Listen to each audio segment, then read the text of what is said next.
Not everyone wants to be a parent. Some choose to not have children, and I respect that. I do. But I don't think those people should be considered adults. How are they different from giant toddlers? What stress is keeping them awake at night? Where am I going to go for brunch? If you're over the age of 30 and the biggest problem in your life is your Wi-Fi connection, you're not an adult. If you've never been out, discovered a stain, and privately prayed that it was chocolate, you're not an adult. If you haven't bragged to your spouse or partner that you haven't had time to shower for 3 days, you're not an adult. And you might be a redneck. There's no comparison. One has a rich, fulfilling life, and the other is a parent. I got to do some international shows this year. I performed in Japan for the first time, which was amazing. I mean, I wasn't in Japan just for stand-up. I was also modeling. I wish that wasn't that funny. But Japan, the Japanese are just, they're better at being human. Can we admit that? They're more polite, they're better at design. The Japanese toilet, are you familiar with the Japanese toilet? The Japanese took the most disgusting experience of human existence and fixed it. The Japanese toilet washes you, dries you, does your taxes. And that is in a Tokyo airport bathroom. You leave a Japanese public restroom cleaner than when you walked in.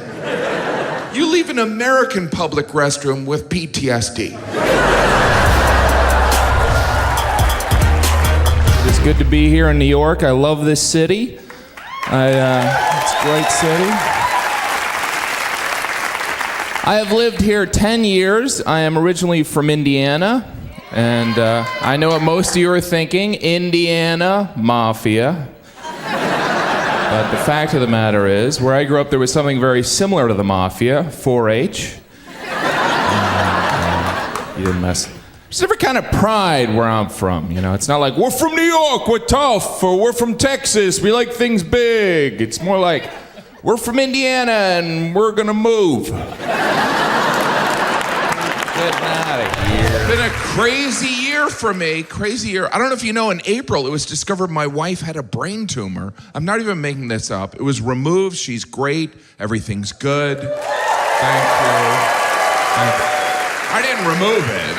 I was in the other room soiling myself, but the tumor is gone, along with my ability to ever win another argument. It's not like I was winning a lot before, but now I'm retired. And luckily, my wife's not the type to bring it up. Well, once she did. She was like, I did have brain surgery. And I couldn't be like, yeah, that was like a month ago. It's time to move on, you know? What about my seasonal allergies? We all have our cross to bear. It was crazy. The surgeon told me the tumor was the size of a pear, which is scary, but also confusing. I was like, did he go to med school or a farmer's market? But tumors are often compared to fruit. A pear, a lemon, a grapefruit. Interesting fact, worst tumor, grapefruit. Worst fruit, grapefruit. When you think about it, a grapefruit looks more like a tumor than a fruit. I almost feel sorry for grapefruit. Yeah, we can't win, yeah? We're already the worst fruit, now we're compared to the worst tumor? Well, at least we help old people poop. That is the worst impression of a grapefruit ever. People with glasses here. I trust people with glasses, don't you? It's like, well, ask him. He's got glasses. But if you're wearing your glasses like this, get away from them. Did you ever take directions from someone that looks like this? Where you gotta go? 44th Street. Well, why don't we take my spaceship? I have to pick up Santa Claus anyway. The only advantage of wearing glasses is you can do that dramatic removal. You ever see that? My God. Holy mother of God. I can't see a thing. I am absolutely blind without these. It's probably why I wear them.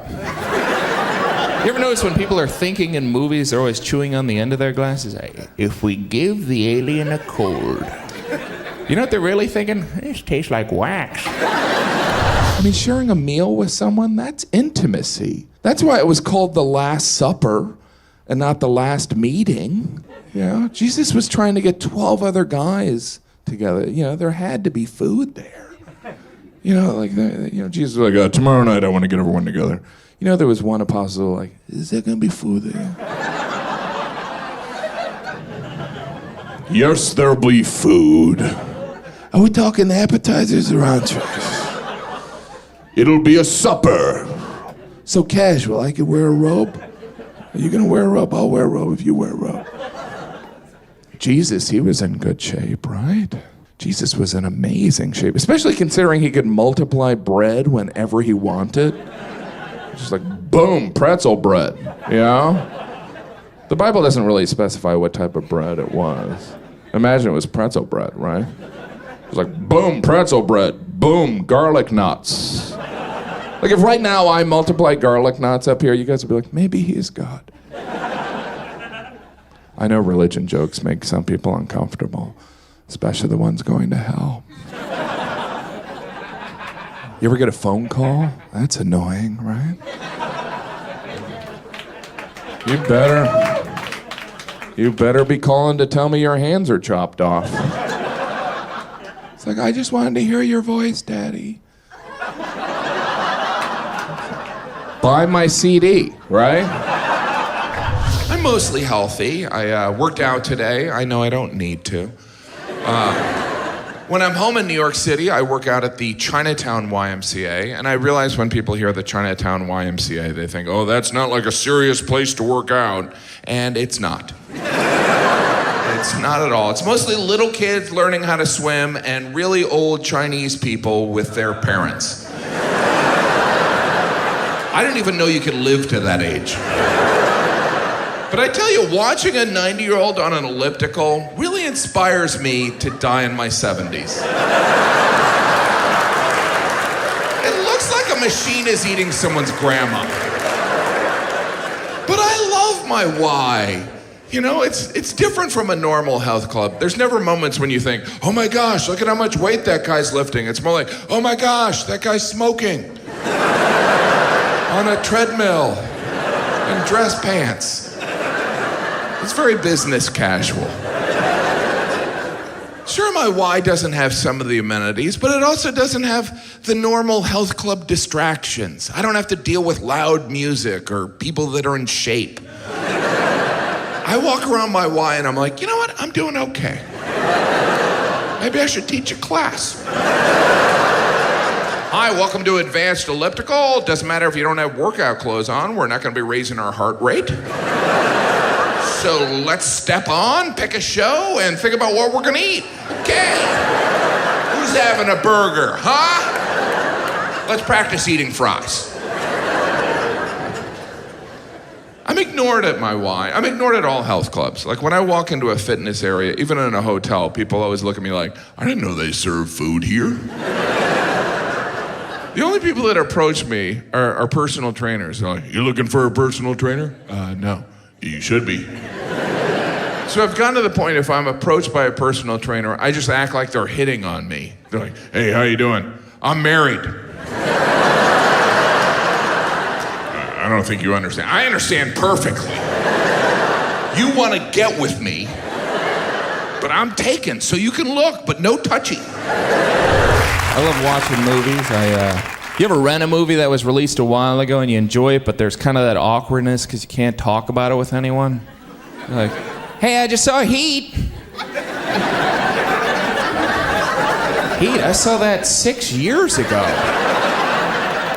I want to talk about it now. No, loser. You ever talk about a movie with someone that read the book? They're always so condescending. The book was much better than the movie. Oh, really? What I enjoyed about the movie? No reading. It only took 2 hours, and then I could take a nap. I'm too lazy. You ever read an article and at the bottom it says continued on page 6? I'm like, not for me.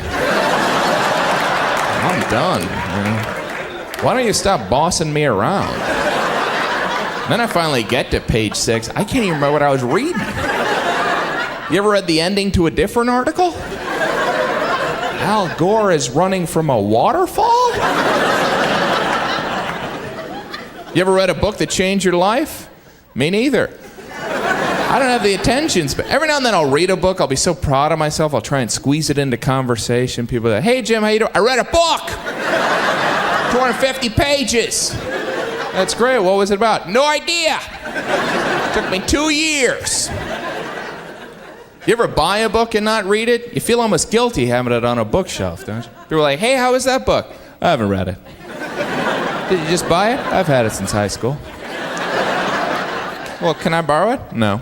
I do enjoy traveling to other countries, seeing how different, but essentially similar we all are. Like the UK is not that different from the US. You know, if anything, you go over there and it seems like British people are trying to be different from Americans.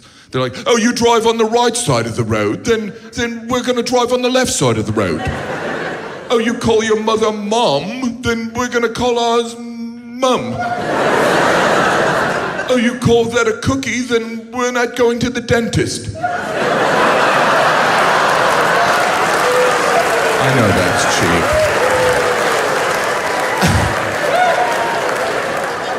I did notice something when I was over there. You know, British people, they don't say the before hospital. You ever notice that? They're like, hospital? I was feeling knackered, so I went to hospital. Whenever they would do that, I'd say, stop that, that's wrong and weird. Are you trying to sound like a polite caveman? And I had a friend from London. He was like, what makes you think you're doing it properly? And I go, because I'm American and we invented the English language. It was a pet peeve of mine, so I did some research. You know why British people don't say the before hospital? Because they're dicks. Yeah! I know that sounds harsh, but admit it, British people always talk to Americans like we just walked into their jewelry store with 2 full bags of garbage. May I help you? Are you lost?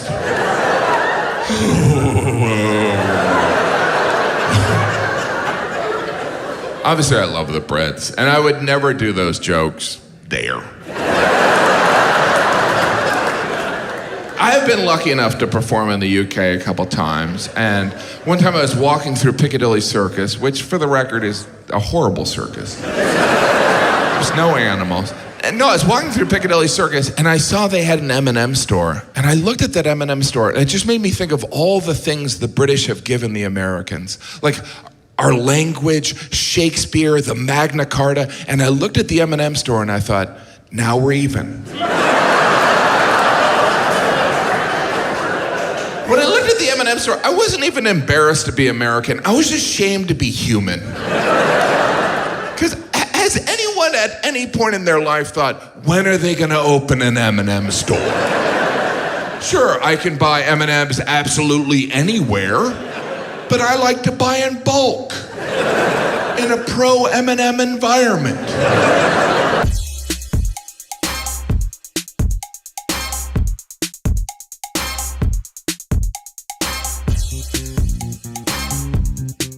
We do behave strangely as tourists. Like, when I was with my family, we visited a bunch of churches. You never do that when you're at home. Never wake up on a Saturday, hey, you wanna go check out some churches? Never, no. What if I told you those churches were super old and empty? I still wouldn't want to go. Most of the churches we went in were empty. And you know, we went in one church and there was a mass going on. And that was kind of strange. It was like, hey, I know you're in contemplative prayer, but I'm gonna do an Instagram live. So I'll tag you if you want. In New York City, there's a church that went out of business, and they turned it into a nightclub, the Limelight. And so that means, I'm sure there are people that walk by and they're like, oh my gosh, that's where my parents got married and where I first tried cocaine. A lot of memories there. Of course, here in Barcelona, the most famous Spanish church, Sagrada Familia, or as I call it, Sangria Familia. Beautiful church, right? Started in the 1800s, still not done. I'm thinking, never gonna be done. After 100 years, I lower my expectations. You guys gonna finish it? Mañana. Don't pressure us. And that's one of Gaudi's masterpieces, right? Gaudi, such a brilliant mind whose approach to architecture was like, make it beautiful, but make it melting. We want the buildings to feel like Spain in August. Here we are on Las Ramblas. Everyone check your wallet. Ramblas, check your wallet. I remember the first time I came to Barcelona, I took an overnight flight and I checked in my hotel. It was like 7 a.m. I was like kind of wired, so I was like, I'm gonna go walk around. Where's the Ramblas? And the hotel person was like, oh, don't go there. Don't go there. I'm like, well, why? And they're like, oh, very dangerous. A lot of pickpockets. I was like, is it in a different century? Pickpockets, am I gonna run into Oliver Twist? Should I be worried about being guillotined? La Ramblas. And I walked down the Ramblas, and people were very nice. They were, in fact, generous. People coming up to me, offering to sell me drugs. Do you want coke, hash? No, thank you, it's 8 a.m. But, and then I would walk back, same people, coke, hash. I'm like, it didn't change my mind. But thanks for checking in. I'm still good on not wanting drugs at 8 a.m. When my family was here, we visited some castles. Everyone loves castles, right? Those romantic, magical structures where dictators used to live. I love how former dictator homes are tourist traps, That's the effect of Disney on top of us. It's like, I'm sure that murderous despot who lived there I'm sure he was all about equal rights. I bet his son was charming. Went on a castle tour, which really means we just paid to walk through a rich guy's house. Because that's all you do on a castle tour, you just walk through. And this one was furnished, so all the king stuff was there. So it felt kind of like a medieval Airbnb. I was like, wow, this is weird. In 300 years, are people gonna pay to walk through Bill Gates' house? Like, oh, look at that, he owned a Mac. Well, that's a surprise. Now occasionally hear about really wealthy people living in castles. I'd be embarrassed to tell someone I lived in a castle. It's like, oh, where do we live? Well, we looked at apartments in the area, but the castle on the top of the hill? Yeah, we live in it. But we're down to earth. We just have a lot more earth. The wife wanted a moat, Moats, those really disappeared, right? People rarely add moats to their homes anymore.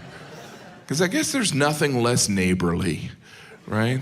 There's putting up a fence and then there's digging a river around your house that says, don't come over. We're not looking for visitors. I don't know, it's very late night culture in Spain, right? I feel like you guys kind of almost brag about it. You're like, oh, we eat dinner at 11 o'clock. We eat dinner at midnight. We eat dinner when you're having breakfast. I'm like, do any of you have jobs here? How do you do that? But everything starts later in Spain. Meals, shows, democracy. Everything starts later, right? Everything starts later. Because, of course, there was the Spanish Civil War, which is a funny topic. No, the Spanish Civil War, and I wanted to learn more about it, so I watched some YouTube videos. And now I understand less. But I do know the fascist one, Franco, won, and he ruled over Spain for decades, Franco. And of course, he had a son named James Franco, who directed that movie, The Disaster Artist, but he cast his brother Dave because Spain's all about family. And Franco, someone told me Franco only had one testicle. I don't know if that's true. You know, I didn't want to Google it. You know, I didn't want to get all those one testicle ads. So, you might be interested in these one testicle underwear. I didn't want that. Supposedly Hitler only had one testicle. Everyone has that friend that brings that up like it explains something. You know, Hitler, he only had one testicle. Oh, that's why he did those horrible things. We gotta keep an eye on Lance Armstrong. I'm sorry, is Lance here? Besides, I can say that joke because I only have one testicle. Well, from certain angles, you know? That's disgusting. I thought he was the clean comedian. I thought he was.